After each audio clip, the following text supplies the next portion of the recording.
expressed in this program are those of the participants and do not reflect the views of the streaming platforms, public access channels, the Kitty Rose lifestyle, or the program.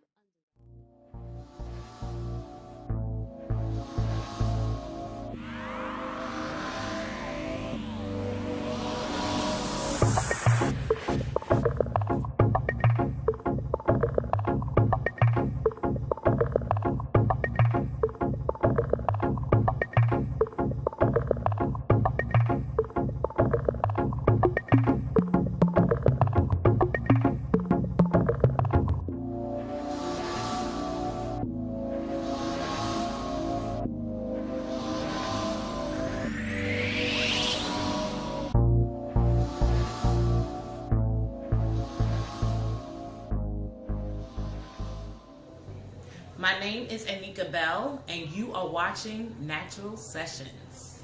But I'm glad that we were able to realize that no, not everyone that comes on is right. So I wanted you to come on, but I wanted you to come on because one, this is a platform where people are not afraid. You know, for whatever point that they're at their life, they're accepted. So whatever they're doing, they know definitely with the grace of God that it's just a moving forward type of process. Right. And you show that very evidently, at least on social media. Right. You know, I know you a little bit personally, right. But as far as like social media, that's definitely on the forefront of who I am, what I'm about, how I run my family. Right. And I believe that's probably why you're able to do 50,000 things, because you ain't Jamaican.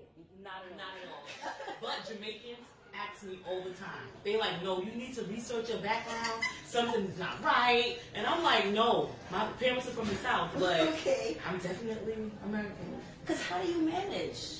Like Time management. It's only 24 hours. And exactly. Because we you still know gotta that. sleep, eat. I do all of that. Okay. I know it might seem like a lot, but really, how many jobs do you have for real? Honestly, you should have asked me that before the camera started on because I don't even know. Okay, so we got the new painting. Yes. Or Home Improvement Company. We still have the Celebrities Boutique. 8 years. Okay. In the We making. still have.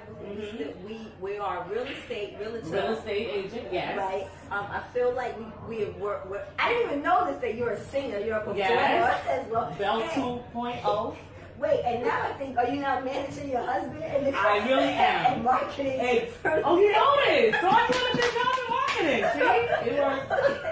Wait, you got like 10 kids, but no, Right. you're not. I'm back down to 3. Okay. Because I used to be a foster parent, but Okay. we no longer do that. Okay. We don't have the time to invest. But with the 3, you have a teenager, so or at A least grown man. Well, not the grown man, but a teenage. People don't realize that when you still have like a young girl, like Right. pre-teenager. Yes. So that's an interesting age. Yes. And I'm sure there's other jobs, but you just became somebody's wife. Yes. We have 1 year, April 20th. I know. Hey. Again, 24 hours in a day. That's it. And you still go to church. I still go to church. I just graduated. But Right. actually, I didn't even walk yet. March I walked. I mean, May. You have to get the date. Calendars. I use calendars. I use time management. That's how I do it. Seriously. No, you got to be a little bit more detailed than that. Cause I that doesn't plan my sound- day the day before. I plan my day the night before. Okay. If it's not on my calendar already. Okay. So I go by something called, if it's not on my calendar, it doesn't exist. Okay. Right? So I do not allow people to interrupt things, especially if they're important. I do not. There's like a zero tolerance. Okay. It will have to be an emergency. Have you always been like that? No. Was that learned?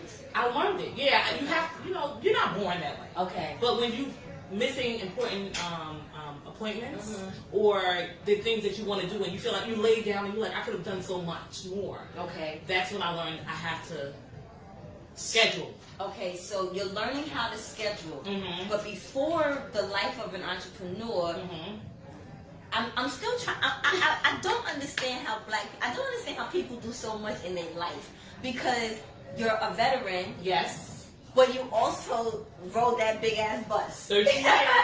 13 years. but I drove the bus and owned the store Okay. on White Plains Road where I drove the bus. So I would drive the bus because you Okay. pick your schedule. Okay. Overnight. Okay. Then when I get off in the morning, I would go in my store to sleep, and then I would open up by 11:30. And do it all over again, and over again, and over again. And raise kids. And raise children. And my children at that time were upstate. Okay. So my son and my daughter is very, very close. My middle child, my 26-year-old. And he actually helped me, and then I had a nanny up there. So, Okay. yeah. It takes a team. You cannot do anything by yourself. Okay. You just can't. Okay. What motivated you to do that? Why didn't you do just a simple one, find a career, 9-to-5 type of job, and why not a simpler life? Is the question. Right. That's a good question. I always thought about it like this. That's somebody's business I'm working for, right? So even though transit pays $30-something an hour, people would be like, oh my God, I was making $80,000 a year. So if you can afford to give me this one person $80,000, how much money are you making? You understand? Mm-hmm. So why, if I'm going to drive your bus up and down 9-10 hours a day, I need to invest in myself, give myself 9 to 10 hours. Why am I giving you more than I'm giving myself? And that's the way I always think. Really? I promise you. Okay. And so I never was comfortable working for anybody. I always gave myself But a you cutoff were the date. MTA for 13 years. Only because I became a single parent after that, and I needed insurance for my children. Okay. If I never had children, I would have never stayed that long. And even on my 10-year anniversary, my sister was like, okay, that's cool. Oh, congratulations. But now what? Now what? You did it. You proved that you can work for somebody for 10 years. Now what? You're more than just a bus driver. And I knew that, and I felt that, and I used to be like, you know what? I gotta go. But I could never just do it. Who could just let go of $80,000? So I got assaulted, and that was my out. That was my out. And the man came on, he assaulted me, and walked off like that was what he was supposed to do. But he changed my whole life, and I'm grateful for that spit in the face. Like I never was grateful for spit in the face until now. Right? Yeah. So you became a single mother. Yes. And the way the universe worked, homeboy did what he did. Yes. He was able to leave the MTA. Further now go into starting and running all of these different businesses.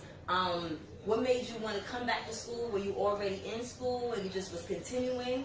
When I was a teenage mom. Okay. So when I first was going for my GED, I dropped out of school with my son. I was going, Mercy College had an extension site on Hillside Avenue in Queens. Okay. And so I went and I received my GED from there. Okay. And then they also give you First college of all, credits. sidebar. What? I love the fact that you just said that you got your GED. Oh yeah. Okay. What? Yeah. You know why? Because you're like, you didn't finish didn't you just finish your master's? My master's, dual. Right. Yeah. Ooh, Father. Okay. Yes, don't nothing stop nothing. No, right. It might delay, right, but it don't stop. Amen. So, okay, so continue. Yeah, so because I had the college credits, I didn't want to lose those credits. Okay. So that's why I chose to come back to Mercy College. Okay. And there was no stopping me after that. They had a 1-year program for a master's degree. I'm like, what? So I just kept going, and I never stopped, and just finished with 3.95 GPA at 42 years Tell old. them now. 3 children and 2 businesses. Amen. Well, 2 full-timers. Right. The other stuff is like, yeah. Amen. How has marriage this time? Oh! I know and how I'm not it's changed. saying it just because. I know how it's changed. Right. But, because to be honest, I'm sick of them. But right. No, but it's real. You know how people have, social media and then it's real life? Yes. My marriage is real. Ooh. It is. And God shows me that He still is in the prayer answering business. Because they say pray and be specific. And I never used to be specific. I would just say, oh, Father, let me tell you what I did. So when Wait. Oh, go ahead. Okay. Tell me. Go ahead. Wait, don't lose that thought. All right. Is this not the same cat though? No. That's not. No. Okay. That's what I was about to tell you. So when I prayed for my ex-husband, look. That's when I prayed for my ex-husband, I asked God to give me a man who loves their family. Now listen to the key. Give me a man who loves their children. I wasn't specific enough. See, God, He has a sense of humor. Yes. So my ex-husband loves his family. Okay. He loved his children. Okay. But he didn't treat mine the same way. Oh, okay. You see what I'm saying? Okay. So, and that for me it wasn't right. Okay. It wasn't right. And that I realized that I wasn't praying for the right things. Okay. So this time around, I prayed differently. Okay. And then I also prayed for family. You know, his family. Because it was important for me for him to come from a okay background. Not okay, I wanted the best. All right. I prayed for the best. And I got the best. My in-laws are the best. My husband loves me. I know that he loves me. When I look crazy, when I act crazy, because I'm crazy. he loves me. And he supports everything. So, okay, so let's go from this to the last 10 years. So if this wasn't the one I knew of, right? Because I'm like, wait, hold up. Everybody. They was like, how did you do that again so fast? I'm like, she was already married. Right. And that was a fresh marriage. Yes. So I was like. That was 4 years. Right, that was 4 years, yeah. But I knew in the beginning, so I was like, because it was around the same time me and Michael had just found. And he knows it, but go ahead. Right. They grew up together, but go ahead. Right. Go ahead. I'm like, everybody know him. Yep, but go ahead. So I'm like, who's this guy? Everybody. But I don't want to ask because I'm like, I don't want to act like I don't know. I'm in her life. Yes. But wait a minute. Where did he come from? So People I say, said, well, maybe it's the same guy. Nope. They broke up and they got people back were saying they was going in my down my feet, looking to see. They was like, I gotta tell you the truth. Because I was like, this is not the same guy. What happened? Let me tell you. Because I sing, I met my husband, right? Okay. And I wasn't initially attracted to him because I was married already. Right. And so the lady that was in charge. Was a singer, so I'm like, where did this guy come? Right. But they both dark skinned. So they look total opposite. But people still was getting confused. But and so she was like, you have to be. I wasn't alone. No, you wasn't. There was a lot of people out there. They're afraid to admit it. But some people was like, I can't hold it. I gotta tell you the truth. All right. Yeah, so I don't know. She was like, be a little bit more flirtatious or whatever. And I was like, okay, while we were singing. So that's why I can see why people in the movies connect. They get together. Okay. So anyway, so I'm like dancing, you know, and he was like, wait, what happened? And that's the time he said he was attracted to me from that time. But I still wasn't attracted to him. Right. So you're not anyway, even thinking about that. At all. Even though I had problems at home, I still was focused on my family. So at the end of the show, everybody was exchanging numbers. So he gave me his number and said, call me. And I was like, all right. And then I went to everybody else. And he was like, no. Call me. And I was like, ooh. I felt a little something like that. Was that right? So that always stuck in the back of my head. Okay. But I was married. Right. And he was also dating. Okay. And so one day, I called him. Oh, yeah, that's how it happened. I have to remember. Right. So I had separated from my husband. Okay. 7 days later, I called him and I said, listen, I'm single. He said, what? I was like, I'm single. He said, no way. No, first of all, you're not really single. 7 days, right. No, but to me, because I am a person, I don't know Leos, how many Leos out there? 7 days. Because when I'm committed, and when I'm not, I'm not. Okay. There's no gray with me. Okay. You understand? Okay. And my ex-husband knew that. Okay. Because the day that I felt that, with him, I went home and I told my ex-husband. Okay.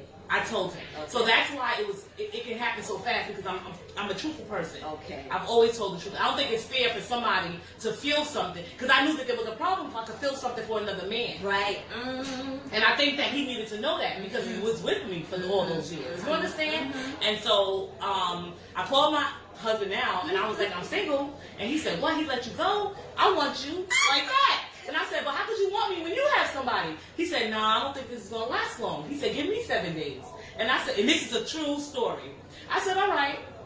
He came, he called me that weekend. He said, she's no longer there. And I said, you know, men lie. We know they lie. And I'm like, nah, he's not telling the truth.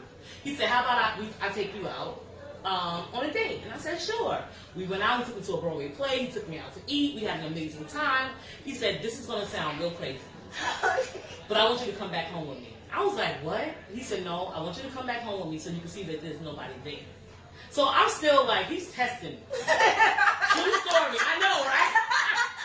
He was like, I know, it sounds crazy. This is True story. When he sees this, he's gonna be like, you gonna tell everybody? But so I went back to his house because I still was thinking that he was lying, and he thought I wasn't going to come. Because who's gonna come to somebody's house on the first date? Like, oh, all right. No, right. I'll see you on the next go round. But so I went to his house, and sure enough, he had nothing. It was empty. He had took down the curtains. He had took down everything. He said, I wanted no trace of a woman in my house. And I said, all right, so he's not lying. So we sat there, we watched TV. I'm sitting on his couch like, I'm really here. And so I fell asleep. Okay. He didn't bother waking me up. But in the middle of the night, he said, are you cold? And I said, I am kind of cold. And so he went and got a blanket and put the blanket over me. And that's when I smelled the scent of a woman. Oh, okay. So I knew that there was a woman there. Okay. So that morning we woke up and I said, I need to talk to you. He said, what? I didn't do nothing. I didn't touch you. You know, like what? He started getting defensive. Okay. And I was like, no. I said, when you put the blanket on me, I smelled a woman. And the woman sang, I can tell you who this woman is. And she's total opposite of who I am. And he was like, what? So he said, well, tell me about her. Because now he thinks I'm, I said, this woman that you used to be with is corporate. She used to like wear stockings. She wore shoes. I know. This is the way he's looking at me. And I was like, and she's kind of, introverted. She's everything that I'm not. I don't think you can handle me. And I was serious. And he was like, no, that's not true. Give me a chance. I can do this, whatever. He always said, I know how to do relationships. That was his thing. Or whatever. I was like, all right. But sure enough, the time. Oh, and then that night he said, well, I never want to sleep without you.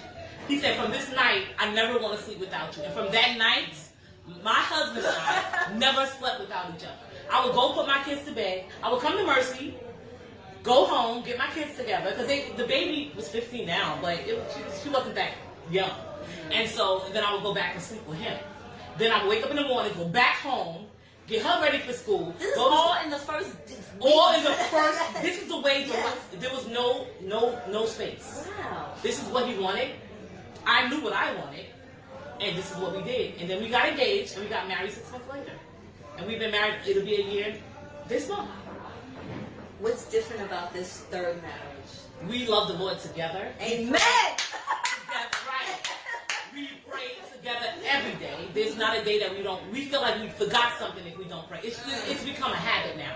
Now we're fasting together. We're in the middle of a fast together, and we just believe together. So it's like everything is just our togetherness. And his parents, because they've been married 50-something years, we go to their house once a month. We already made a pact, and they counsel us once a month.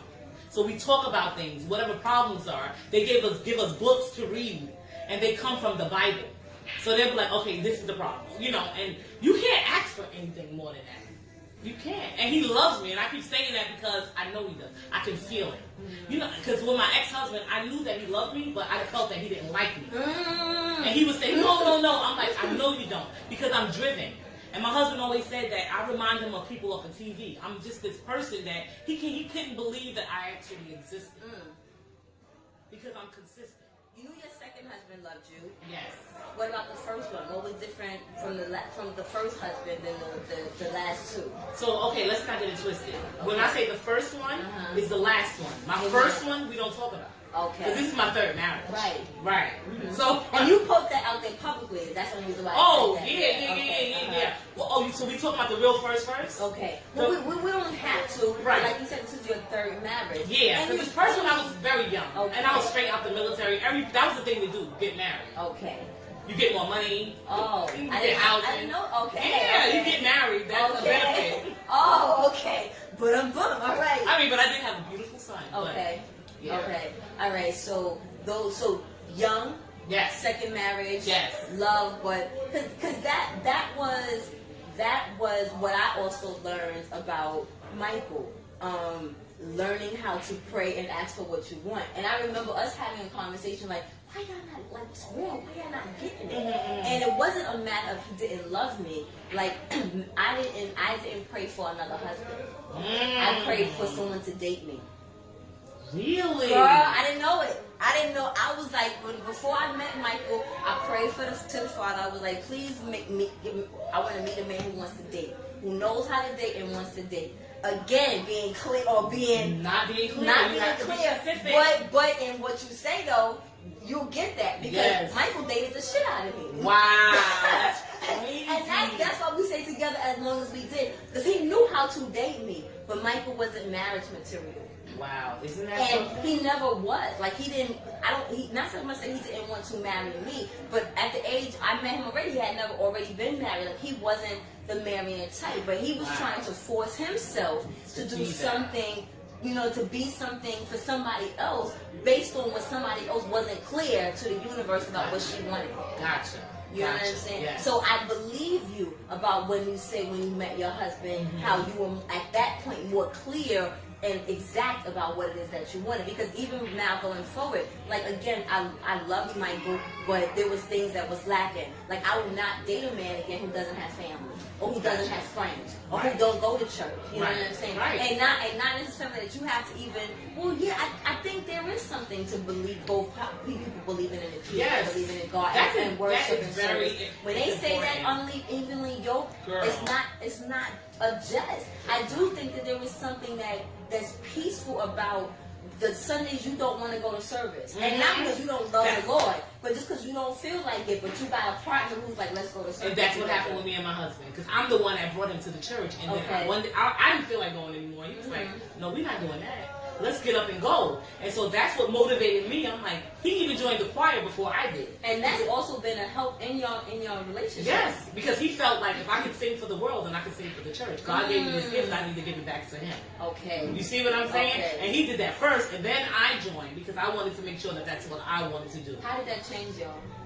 I mean, it just made us even closer. Okay. Because now my daughter joined, so she's a soprano, I'm an alto, he's a tenor. So we really we practice together. We're the choir, yeah. Right. But when I met my husband, he wasn't marriage material either. Let's not get it twisted. Oh, okay. Now he was 50 when I met him. Yeah. No, 50 or 49 or whatever. Okay. He's never been married. Okay. Never been engaged. Okay. Nothing. But there was something about me. Okay. He said that he was afraid to lose me. He had to make changes. So I also had to be patient with him.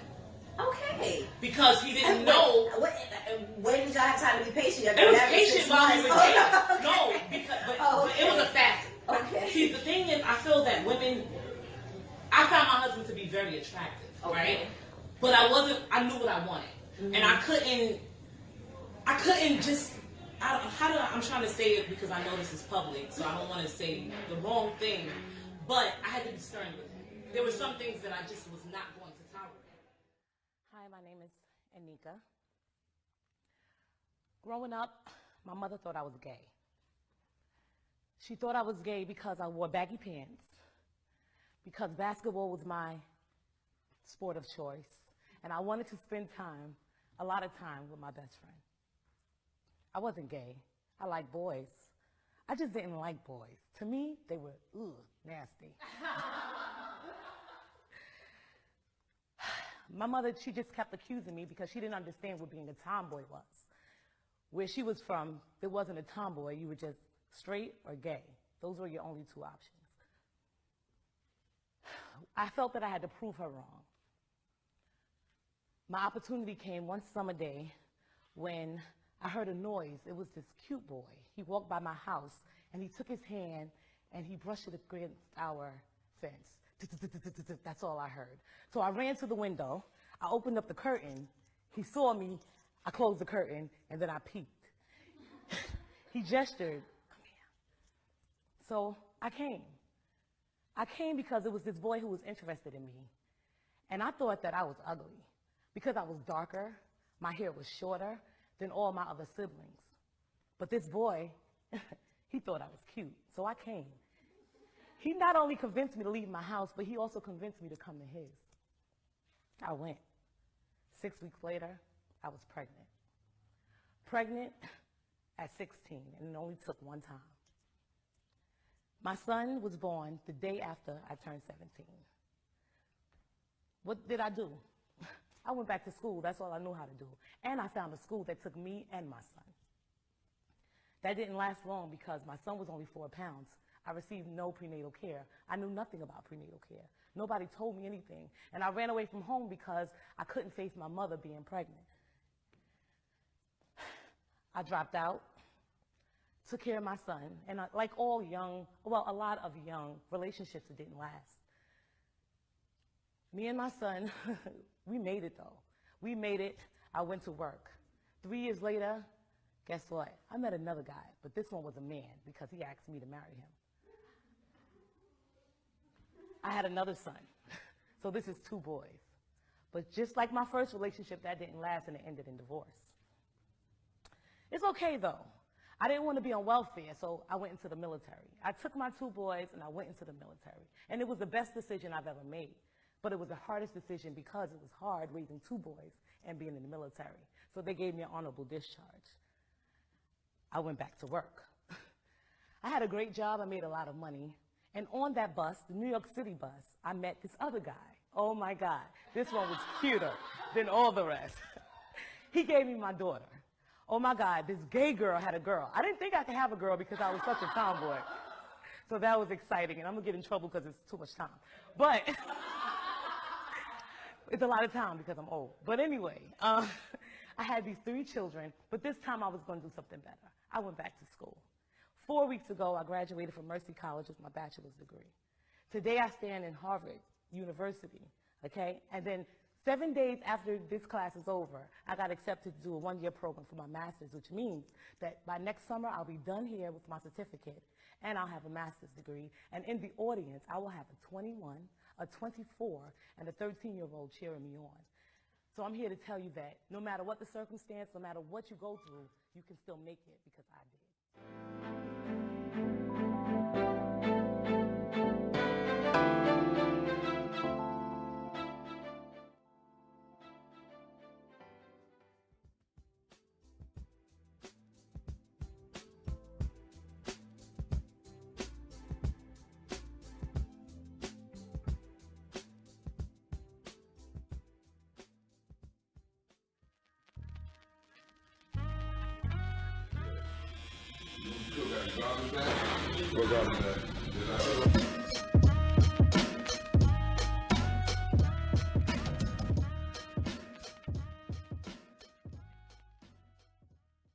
Tech believes that financial freedom and education are the civil rights movement of our time. Good. It's your girl Kat from the Kitty Rose Lifestyle.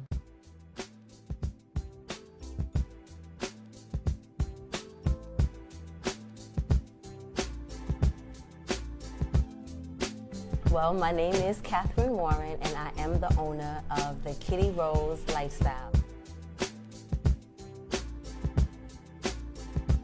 I do a number of things, and under those number of things, I consider it is how I live my life, which is hence the Kitty Rose Lifestyle. You know, my goal is to be the next Oprah or Tyler Perry and own my own production company because I really do believe in controlling the narrative.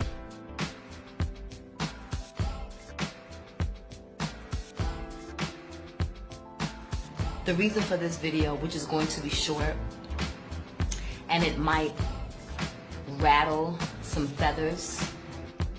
Real quick, we all have racist tendencies.